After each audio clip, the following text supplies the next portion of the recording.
All over the world, numerous amounts of crimes happen in seconds. Some willingly partaking and some unknowingly. But we will never stop spreading the word until the criminals are captured. Gallagher has the rest of this story from out west. Hi, Trace. Hi, Brett. This is frustrating for police because the initial fight inside the Popeyes and the killing outside were witnessed by dozens of people. I mean, the jam-packed restaurant was the reason for the violence, and yet investigators are struggling to get witnesses to come forward with key information, so they're making a direct plea to customers and the killer. Watch. Asking for your assistance in identifying the individual who's wanted for questioning. If this individual is watching, I would strongly encourage you to come forward. Popeyes also released a statement that reads in part, quoting here, "There is no reason for someone to lose their life on a Monday night in a parking lot. Our thoughts are with the victim's family and friends, and we are fully cooperating with the local authorities." The 28-year-old man who died has now been identified as 28-year-old Kevin Tyrell Davis of Oxon Hill, Maryland, where the Popeyes is located. That's about 9 miles from Capitol Hill. Brett. Trace, I've been trying to get one of these sandwiches since August. I have failed. And I gather this is not the first violent incident linked to this sandwich. No, you go back to September and a 35-year-old man in Houston pulled out a gun and began threatening Popeyes employees because the restaurant ran out of the chicken sandwich. And that man was initially in the drive-thru, but he was so angry he got out of the car and walked inside. Luckily, nobody was hurt. This murder was right around the time Popeyes came out with that old crusty ass chicken sandwich. Now, don't get it twisted. I like the texture of the sandwich because I remember they had it and I couldn't get it. There was no way I was finna wait in that line.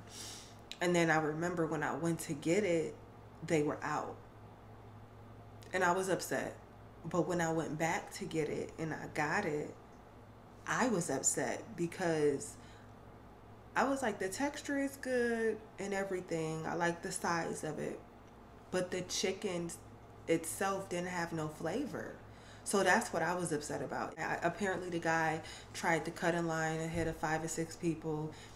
No, you can't cut. We all in the same boat. And things went left. Sometimes you just gotta let people think they got it. Gone. You know what I'm saying? I'm not gonna sit here and argue with you over some nonsense like a chicken sandwich. You got me messed up. I'll be leaving, walking out of the line, going right down to McDonald's down the street. I don't care how much of a hunger pain I have for it or whatever. I just won't be getting it that day. And that's what we have to realize sometimes. We have to realize, like, not to get so heated in a moment over simple stuff. And I understand that it happens. Sometimes we might not even be having a good day, and then something like this trigger us. But to go to the extent, but if you gonna go out, don't let it be over a chicken sandwich. Don't let it be over food. How many people you actually know where you be like, dang, all they had to do was walk away? You don't always have to prove how hard you are.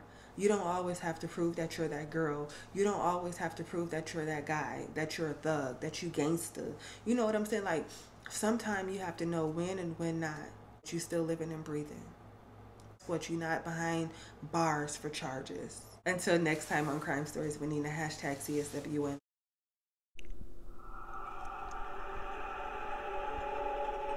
As we continue to pray for the healing of this nation and let God rule and reign, we won't stop fighting. Because most of all, we want justice.